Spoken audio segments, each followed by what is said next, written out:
Adam and Eve lived in a paradise called Eden. Picture lush green grass, rivers flowing through gardens full of yummy fruits and vegetables, and a huge, strong tree right in the middle of it all. This was the tree of life.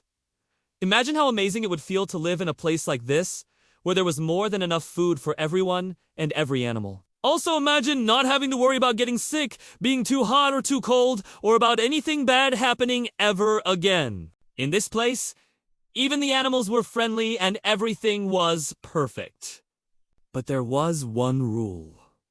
Just one. God told Adam and Eve, you can eat from any of the trees in the garden, but you must not eat from the tree of the knowledge of good and evil for the day. You will surely die.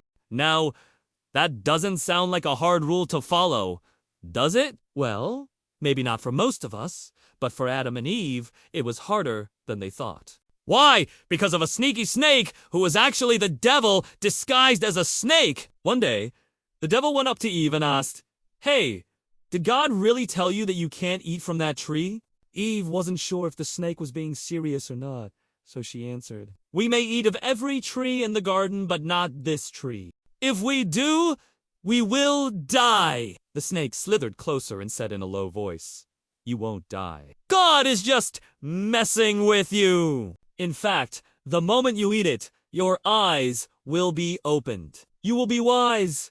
You will know good and evil like God." Eve couldn't help but wonder what it would be like to know good and evil like God. She looked at the tree. The fruit looked so beautiful, juicy and ripe. She reached out, touched it, smelled it, then took a bite. It tasted sweet and delicious. And in that moment, Eve knew the fruit from the tree of knowledge tasted much better than any fruit in the whole garden. She turned to Adam and said, "Come on, try some. It's delicious." Adam didn't want to disobey God, but after hearing what the snake had said and seeing how happy Eve seemed, he thought, maybe God won't be angry if I just take a little bite. So Adam took the fruit from Eve's hand, ate it, and immediately felt a change within him. He could see things as if he were God, like he knew good from evil. Suddenly, Eve and Adam both realized they were naked. They had never noticed this before. They tried to hide by taking fig leaves and sewing them together to make clothes, but they weren't enough to cover them completely. They hid among the trees, trembling, afraid of what God might do to them. God asked, "Adam, where are you?" Adam replied, "I was afraid because I was naked." God already knew they had disobeyed. When he had made the world, God had put a special connection between himself and humanity.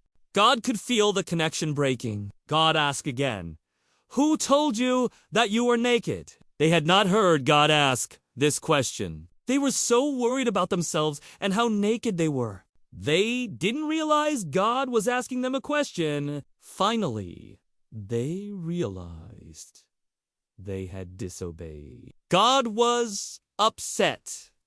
They tried to blame the snake. That was when God pronounced his judgment. He started with the serpent. "You have deceived humanity. So, now I am going to put an everlasting feud between you and the woman, between your offspring and her offspring. He will strike your head, and you will strike his heel." Next, God spoke to Eve. "I will make your pains in childbearing very severe. With painful labor, you will give birth to children. Your desire will be for your husband, and he will rule over you." God then spoke to Adam. "Because you listened to your wife and ate fruit from the tree about which I commanded you, you shall not eat from it. Cursed is the ground because of you. Through hard work, you will have to get your food until you return to the ground. Since you are dust, to dust you will return." Then God sent the first rain to water the earth. He expelled Adam and Eve from the garden. The very thing that God had warned them about had happened. They had eaten from the tree of knowledge, and now they were suffering. Not only that, but sin had entered the world. People would be born with a nature inclined toward sinning. The world would suffer because of it. Now, I know what you're thinking. What about God? How could he allow such pain and suffering to enter his perfect world? Here's the truth. From the moment Adam and Eve decided to do something God told them not to do, the choice to sin entered the world. God gave them a warning, but he didn't force them to listen. He gave them free will. Free will means that you and I have the ability to choose whether or not to obey God. Sometimes we choose to obey God, and sometimes we choose to disobey. And when we choose to disobey, we choose to sin. That's why the Bible says that the wages of sin is death.